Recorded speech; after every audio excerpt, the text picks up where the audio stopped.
जय श्री राम। आइए आइए आज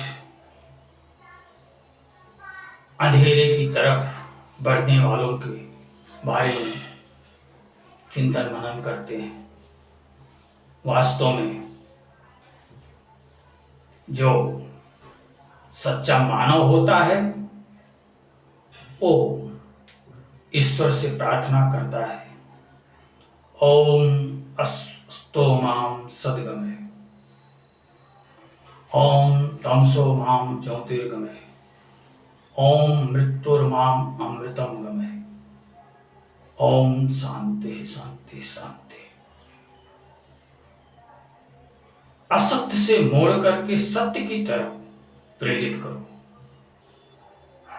अंधकार की तरफ से मोड़कर उजाले की तरफ प्रेरित करो,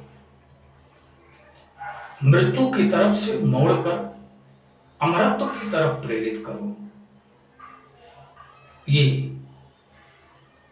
जीव शिव से प्रार्थना करता है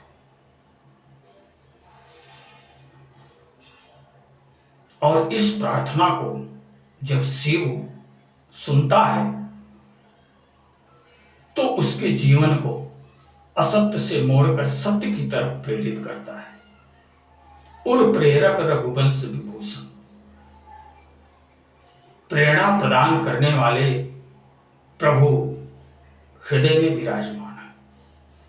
वही प्रेरणा प्रदान करते हैं, बुद्धि को देते हैं, बुद्धि मन को देती है, मन इंद्रियों द्वारा उसी सत्कर्म को करके अपनी जीविकोपार्जन को चलाता है। किंतु ये सिलसिला यदि बीच में टूट जाता है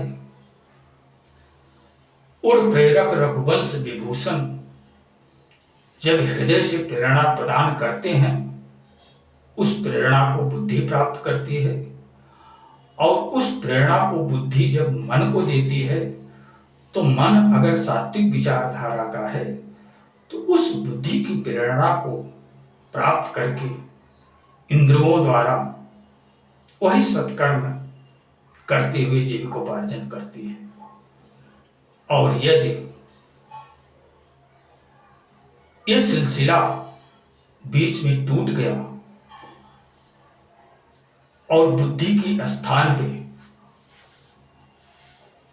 अहंकार का निवास हो गया और अहंकार मन को आदेश दे करके उसे अधर्म अनीति के मार्ग पर अग्रसर करने लगा, तो वही जीवन मानव जीवन से दानव जीवन बन जाता है।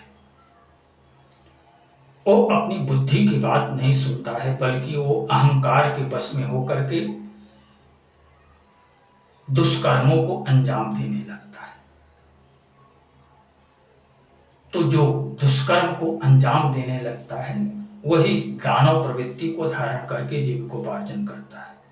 एक दुष्ट के रूप में संसार में प्रयुक्त होता है, एक अधर्मी के रूप में बन करके वो इस संसार में दिखता है। और इस तरह करते हुए वो सत्कर्म को त्याग करके, सतपथ को त्याग करके दुष्कर्म करने लगता है और दुर्पथ पर अग्रसर होने लगता है। और उसके इस तरह के कृत्यों से क्या कुछ परिवर्तन आता है, उसका जीवन ऊर्ध्वगामी से परिवर्तित होकर के अधःपतन को प्राप्त होने लगता है। ऊपर उठने की क्षमता उसकी नष्ट हो जाती है, वो दीनहीन निर्बल असहाय बन जाता है। वो जल की प्रकृति को प्राप्त करके अधर रसातल में प्रविष्ट होने लगता है। उसके अंदर से अग्नि की प्रकृति समाप्त हो जाती है, अग्नि की प्रकृति ऊर्ध्वगामी होती है और जल की प्रकृति निम्नगामी होती है। तो मानव वही है जो अग्नि की प्रकृति को धारण करके जीविकोपार्जन करता है। और जो जल की प्रकृति को धारण करके अधःपतन को प्राप्त होने लगा, वो निस्संदेह दानव वृत्ति को प्राप्त होकर के अपने जीवन को नष्ट भ्रष्ट करने की दिशा में अग्रसर होता है। यही जीवन की वास्तविकता है। तो आइए सुनते हैं, समझते हैं वो जीवन किस तरह, क्या कुछ होता है। अंधेरी दिशा में अबुध लोग जाते, अंधेरी दिशा में अबुध लोग जाते, दुष्कर्म कर खुद को जग से छुपाते। नियत चोर की जग यही है कहानी, खोटे कर्म को खरा जग बताते, खोटे कर्म को खरा जग बताते। और दुष्कर्म करके दुष्कर्म को भी सही साबित करने का प्रयास करते हैं। निकृष्ट मानसिकता, अधःपतन को प्राप्त हुए दानवपन को धारण करके जीने वाले लोगों की यही खासियत होती है कि वो अपने दुष्कर्म को भी सत्कर्म साबित करने में लगे रहते हैं।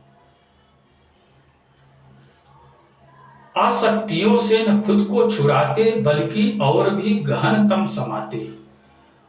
वो जो दुर्लतों की आसक्तियों में फंसे हुए रहते हैं, उन आसक्तियों को कभी वो उन आसक्तियों से निकल करके बाहर आने का प्रयास नहीं करते, बाकी और ज्यादा से ज्यादा आसक्तियों में समाते हुए अधःपतन को प्राप्त करने की इच्छा से युक्त रहते। आसक्तियों से न खुद को छुड़ाते, बल्कि और भी गहनतम समाते, और भी अंधेरे में वो प्रविष्ट होते हुए चले जाते हैं। उजाले से डरते, अंधेरे से खुश हो, मगन मन में अपने कर्म शुभ बताते। वो नैतिकता से नफरत करते हैं, उजाले से वो डरते हैं, अधर्म अनीति से वो अपना लगाव रखते हैं, और अंधेरे में ही वो सुख आनंद शांति को एहसास करते हैं। उनकी मनोप्रवृत्ति कुछ इस तरह की बन जाती है। अधोगत से ही प्रीति करते, सदा वो उठाते न खुद को अधः में गिराते। वो कभी अपने आप को अग्नि प्रकृति में उठाने का प्रयास नहीं करते। मानवता के मार्ग को धारण करके वो ऊर्ध्वगामी बनने का कभी प्रयास नहीं करते, बल्कि वो स्वयं दुष्कर्म करते हुए अपने जीवन को अधःपतन में गिराते हुए जीविकोपार्जन करते हैं। प्रकृतिजन्य अभिशाप युग युग से संसित, प्रकृतिजन्य अभिशाप युग युग से संसित, ले ले जन्म जग में मरते रहे हैं।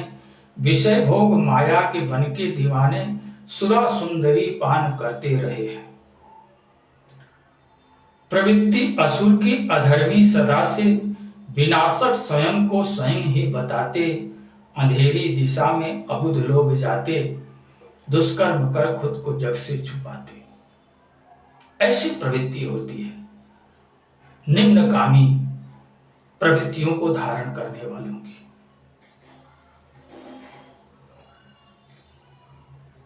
वो अभिशापित है, वो अपने दुष्कर्मों द्वारा अभिशापित है, और उसी अभिशाप की वजह से युगों युगों से, कल्पों कल्पों से, मनवंतरों से वो इसी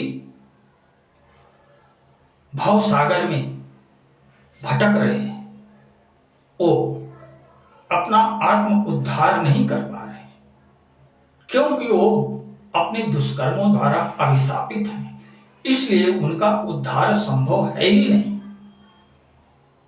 वो इसी 84 लाख योनियों में भ्रमण करते रहते हैं।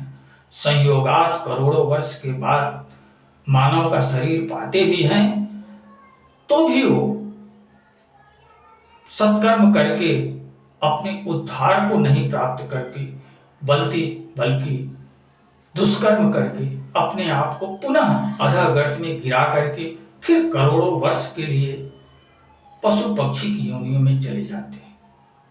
उनका यही सहज भाव बन जाता है। किंतु यदि कोई अपनी दीनता हीनता को जाना, समझा, महसूस किया, तो प्रबुद्ध लोग लाखों में दो चार ऐसे भी होते हैं जो मानवता को अपना करके, अग्नि की प्रकृति को धारण करके, मानवता के मार्ग पर चलते हुए अपने जीवन को पूर्ण बनाने का प्रयास भी करते हैं, लेकिन उनकी संख्या नगण्य होती है, बहुत कम होती है, जो अपने स्वयं के स्वयं हितैषी बन करके अपने जीवन का उद्धार चाहते हैं। ऐसे लोग बहुत कम होते हैं। अबुध बुध असुर सुर तराजू दो पलड़े, सतरज तमा भाव गुण दोष गहते, सुधा विष बने एक दूजे के शत्रु, पूरक बने सम विषम बन के रहते, शुभगति सदा जग में सुर सिद्ध पाते, अधोगति असुर निज कर्म बस समाते। ये वास्तविकता। बुध और अबुध, ज्ञानी और अज्ञानी, देवता और दानव, ये तराजू के दो पलड़े हैं। और ये असुर जो हैं वो तमो गुण को धारण करके जीव को पार्जन करते हैं, और जो बुध हैं वो सतो गुण को धारण करके जीव को पार्जन करते हैं। तो कभी तमोगुण प्रधान बन जाता है इस संसार में, तो कभी सतोगुण प्रधान बन जाता है इस संसार में, तो कभी रजोगुण प्रधान बन जाता है इस संसार में। इसी तरह से युगों से, कल्पों से ये तीनों गुण एक दूसरे को दबाते हैं और स्वयं को ऊपर उठाते हैं। कभी वो ऊपर उठेगा, कभी वो ऊपर उठेगा, कभी वो ऊपर उठेगा, कभी वो ऊपर उठेगा। इसी तरह सतत ये संसार चलता रहता है। किंतु जो सतोगुण को धारण करके, मानवता का विकास करके अपने आप को देख लेते हैं, जान लेते हैं, समझ लेते हैं, वो संसार के हितैषी बन करके परमार्थ कार्यों को करते हुए अपना जीविकोपार्जन करते हैं, और अंततः वो इस संसित चक्र से मुक्त होकर के अपने परम धाम को प्राप्त हो जाते हैं। फिर उनका इस संसार में न जन्म है न मरण है। किंतु जो ऐसा नहीं कर पाते हैं, वो इसी संसार में ऊपर नीचे, ऊपर नीचे, ऊपर नीचे होते हुए जीव को उपार्जन करते हुए, जन्मते हुए, मरते हुए इसी भव सागर में ही पड़े रहते हैं। यही इस मानव जीवन की वास्तविकता है। सुधा विष बने एक दूजे के शत्रु, पूरक बने सम विषम बन के रहते। ये सुधा और विष एक चीज अमृत भी होता है, जिसका पान करके जीव अमृत को प्राप्त कर लेता है, और एक विष नाम की चीज होती है जिसका पान करके व्यक्ति तत्काल मृत्यु को प्राप्त हो जाता है, तत्काल मिट जाता है इस संसार से। तो अमृत और विष ये ज्ञान और अज्ञान ही है। जो ज्ञान को धारण किया वो अमृत पान किया, और जो अज्ञान को धारण किया वो विषपान कर लिया। क्योंकि विषपान करने वाला मिट जाता है, मर जाता है, अधः में समा जाता है, किंतु अमृत पान करने वाला अमर हो जाता है, शाश्वत जीवन को प्राप्त कर लेता है, अपनी पूर्णता को प्राप्त करके इस भव सागर से मुक्त हो जाता है। ये दोनों के गुण दोष हैं। तो हमें विष पी करके मरना नहीं है, हमें अमृत रूपी मानवता को ग्रहण करके अपने जीवन को पूर्ण बना करके अपने परम धाम को प्राप्त कर लेना, ये समझदारी है।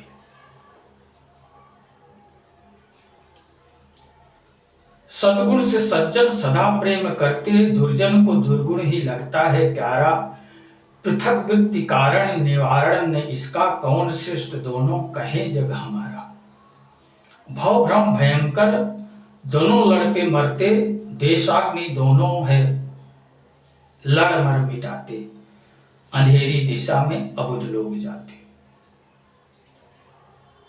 सद्गुण सज्जन धारण करते हैं और दुर्गुण दुष्ट लोगों को प्यारा लगता है। दोनों की वृत्ति पृथक है।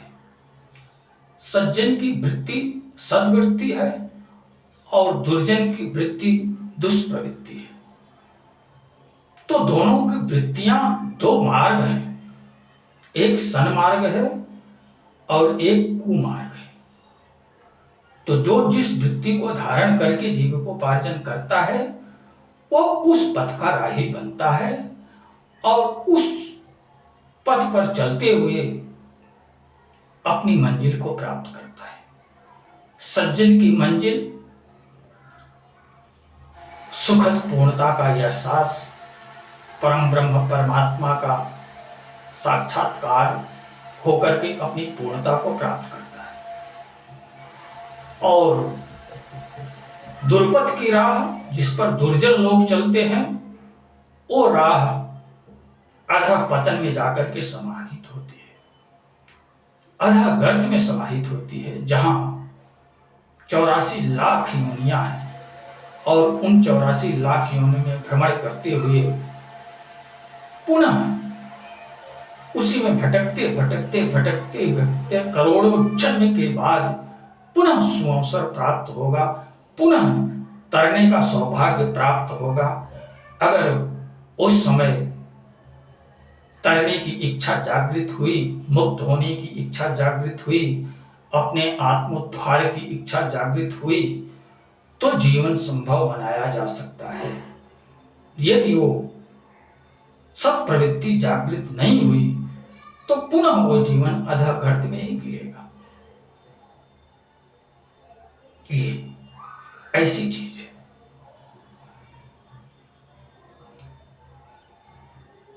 भव भ्रम भयंकर दोनों लड़ते मरते, द्वेषाग्नि दोनों है लड़ मर मिटाते। दोनों के अंदर द्वेष है। सज्जन के अंदर दुर्जन के प्रति द्वेष है और दुर्जन के प्रति सज्जन को द्वेष है। क्यों? क्योंकि सज्जन को दुर्जन सताता है, बेवजह उसे परेशान करता है, उसको अपने मार्ग पर चलने नहीं देता है। इसलिए सज्जन जो है उस दुर्जन व्यक्ति से नफरत करता है, द्वेष करता है और उसके कृत्यों से क्षुब्ध होता है। इसलिए उसके प्रति सज्जन द्वेष करता है। और सज्जन से दुर्जन क्यों द्वेष करता है? क्योंकि सज्जन मानवता की राह पर चलते हुए अपने जीवन को कृतार्थ करने का प्रयत्न करता है और दुर्जन उसके जीवन को कृतार्थ होने नहीं देना चाहता है। उसके जीवन को भी अपने जीवन जैसा बनाना चाहता है। उसका पैर पकड़ करके उसे भी नीचे खींचता है, ऊपर चढ़ने नहीं देता है। यह दुर्जन का सहज भाव होता है। देख न सकई पराई विभूति, वो दूसरे का भला, दुर्जन जो विचार का व्यक्ति होता है वो दूसरे को सुखी संपन्न नहीं देखना चाहता, वो उसे दीनहीन रूप में देखना चाहता है। इसलिए उसके जीवन को उद्ध्वस्त करके उसे भी दीनहीन बनाने का प्रयास करता है। इस तरह से दोनों में द्वेष भाव जागृत होता है और एक दूसरे से लड़ते मरते हुए अपने देश को मिटाते रहते। ये वास्तविकता है सज्जन और दुर्जन में। गुण दोष समय विधि ये सृष्टि बनाए, दुर्पत सुपत राह जीवन चलाए। जिसे वृत्ति भाई जो वह गह चला है, एक में भलाई तो दूजे भला है। एक ऊर्ध्वगामी सुगध दे तराए, दूजी दुखद शंभु तर भव न पाते। अंधेरी दिशा में अबुध लोग जाते, अंधेरी दिशा में अबुध लोग जाते। ये गुण दोषों से युक्त होकर के इस ईश्वर ने इस सृष्टि को गुण दोषों की मिट्टी को एक में सान करके बनाया है। यहाँ गुण भी है और दोष भी है, लोगों में गुण भी है और द्वेष भी है। और जिस वृत्ति को धारण करेंगे, सत्प्रवृत्ति को धारण करेंगे तो सज्जन बनेंगे, और दुष्प्रवृत्ति को धारण करेंगे तो दुर्जन बनेंगे। इस तरह से वो अपने जीविकोपार्जन करते हुए इस संसार में चलते हैं। जिससे जो वृत्ति भाई वही वृत्ति धारण करके इस संसार में अपना जीविकोपार्जन करता है। एक का उद्देश्य भलाई है और एक का उद्देश्य बुराई है। सज्जन का उद्देश्य संसार को स्थिर रखना है, सबके साथ भलाई करते हुए जीविकोपार्जन करता है। लेकिन दूसरी तरफ दुष्ट का ध्येय जो है वो संसार में उपद्रव, अशांति, अधर्म, हिंसाचार ये सब उत्पन्न करके संसार को अशांत बनाने का प्रयास करते हैं। ये उनके गुणधर्म होते हैं, ये दुर्जन के गुणधर्म होते हैं। इस तरह से ये संसार सदियों से चलता चला आ रहा है।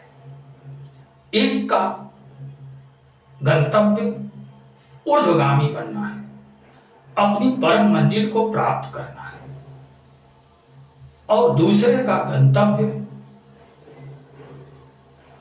इस मनुष्य जीवन में ज्यादा से ज्यादा सुख भोग, ज्यादा से ज्यादा आनंद प्राप्त करके पुनः अधोगति में गिर जाना है। उसका उद्देश्य एक दुर्पथगामी का उद्देश्य यही होता है कि प्रभु हमें आज मानव जीवन प्रदान किया है, तो आज हम संसार का सारा सुख भोग लें, इसलिए हमको ये जीवन प्रदान किया। जबकि ऐसा नहीं है। प्रभु ने उसे ये जीवन प्रदान करके उसे इस दुख सागर से तर जाने का एक मौका प्रदान किए, लेकिन वो दुर्जन होने की वजह से उस प्रभु की कृपा को पाप बना देता है। उस प्रभु की कृपा को, उस कृपा का दुरुपयोग करके अपने जीवन को ही अधःगति में गिरा देता है। जबकि सज्जन ईश्वर की उस कृपा को प्राप्त करके, चिंतन मनन करके, सत्पथ पर चल करके मानवता का उत्थान करते हुए अपने जीवन की पूर्णता को प्राप्त करने का प्रयास करते हैं। ये सज्जन और दुर्जन के जीवन का रहस्य है। तो इसी के साथ अब मैं अपनी गाड़ी को विराम देना चाहूंगा। आप लोग स्वयं प्रबुद्ध हो। जय श्री राम।